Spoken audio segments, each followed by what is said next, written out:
I think it's about time for the yearly recap, don't you think? Here's everything I worked on in 2022. January started out with the launch of our game Headland for Switch. We launched Headland for mobile the year before and had been working for most of 2021 on bringing it to our favorite console. That involved new controls, new content, a new leveling mechanic. The Switch is a much better home for the game. It was originally envisioned as a premium game, and it's great on the Switch. In January, I also worked on the inlays and stickers that would later ship out with the impending delivery of the iOS app icon book. I'll get to that in just a minute.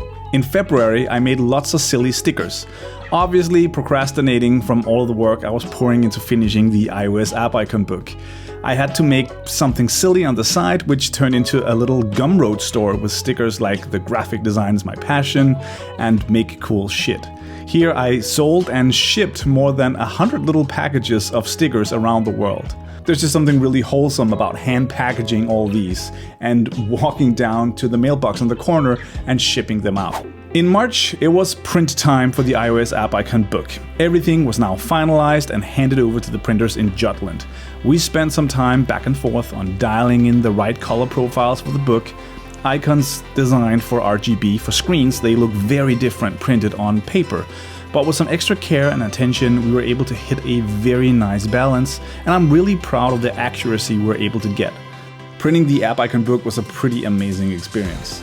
This beast of a machine would pump out the 500,000 pages we would need for the initial print run. All of those would then be cut and sent to the binder. The holographic foil cover was made in Germany, and after everything was put together and bound, we received the pallets of books at our small rented space. Receiving the first samples of the book was a pretty amazing experience, and I did a little unboxing video right here, and the emotion is just very visible in that video. It was so cool. I'm like terrified of cutting this. I just want to make a tiny little hole, kind of at a loss for words here. It's pretty cool feeling to finally have it. It's a beautiful book. It's everything I wanted. In March, I also worked on the branding for Sun Wallet, both the Coin plus Sun app icon, creating an S, and the UI for the app. In April, I made some little Earth Day app icons, and then what happened? Oh yeah, right. We shipped the iOS app icon book to 3,000 people around the world. It's incredible.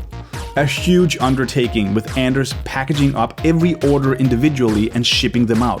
Lots of administrative work here too in making sure that we properly communicated the journey to all the backers. It was important for me to not only deliver a great product but also take people behind the scenes. In May, I helped out with some concepts for Rocket Sim.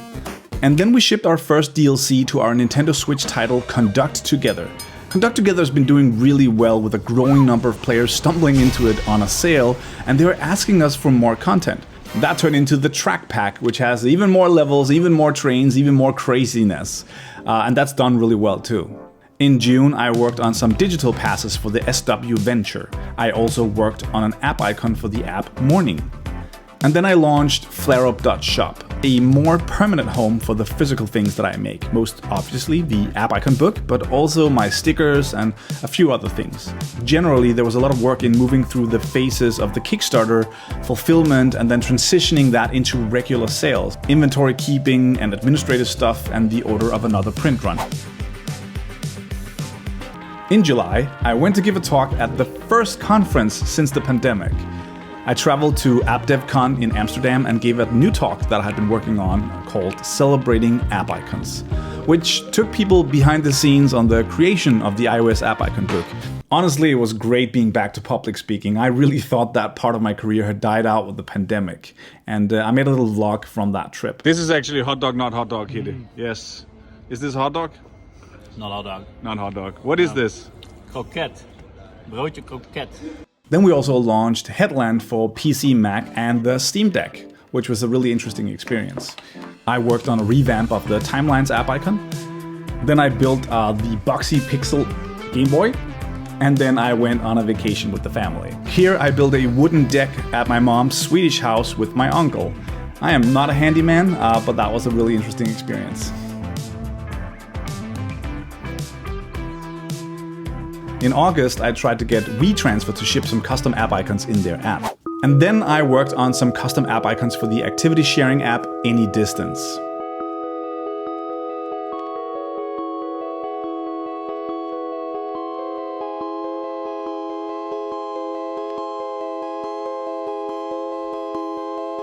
In September, I made a new version of the appiconbook.com website and also shipped a tool that we have been working on that would enable people to submit work for future App Icon books. I worked on a new app icon for Secure Shellfish. I worked on an app icon for the app Raster. And I made a little untapped app icon for the Sketch Community Design Challenge. Now, Sketch isn't really my primary design tool, so it was a really fun challenge. In general, I have tried to challenge myself on my tools a little bit this year, find time to play with things that was outside of my comfort zone. One of those things was this little series of crystals I made in Blender, procedurally generating crystals, rotating. This stuff is really fun and Blender is incredibly powerful. In September, I also traveled to Spain for the conference NS Spain. One of the best conference trips I have ever had, and I made a little vlog from that too.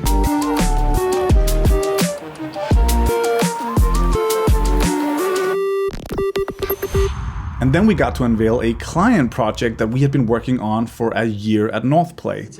We worked with the National Museum of Denmark on their exhibition Kaching, Show Me the Money. Now, we developed the interactive money game that's part of the experience. This was a pretty big deal as it's the first ever game component to an exhibition at the Danish National Museum. We got to go to the opening where I brought my family to the red carpet. Most of the work that you do as a game designer is very intangible.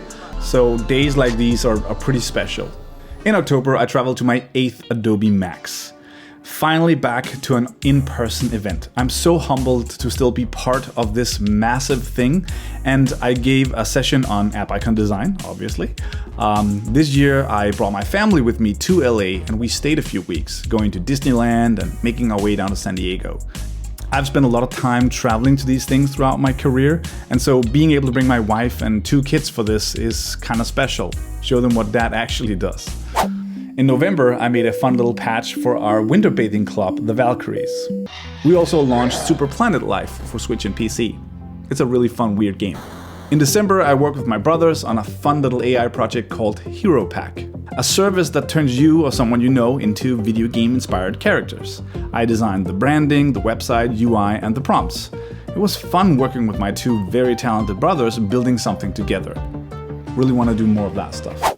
I also finished a redesign of northplay.co, giving my game studio a better home online that had been overdue for a while. I've really made a lot of websites this year, actually. We shipped a big new Conduct This update, a roguelike game mode called Expeditions, and then we had a Christmas party in our co-working space. I spent Christmas and New Year's with my family. As always with these recaps, there's a bunch of things that happen throughout the year that doesn't really fit into this format. I've had freelance work that I can't show, and we've done quite a lot of work in Northplay on ongoing projects. Notable mentions is our continued development on the kids game Øspillet for the Danish National Media. We shipped 5 big updates in 2022 with new content and game systems in this dollhouse game for the Danish kids. It's an incredibly rewarding project to work on when you have kids in the target demographic. Conduct This for mobile grew enormously this year, and we shipped 6 big content updates and grew our monthly active users to more than 100,000 players. We've introduced new content, new trains, and entire new game modes, and this game that we shipped in its first iteration in 2016 continues to grow and evolve. There was also a lot of things that didn't work out in 2022. Like we tried to make a party game that built on top of the motion tracking technology that we developed for Fly Together.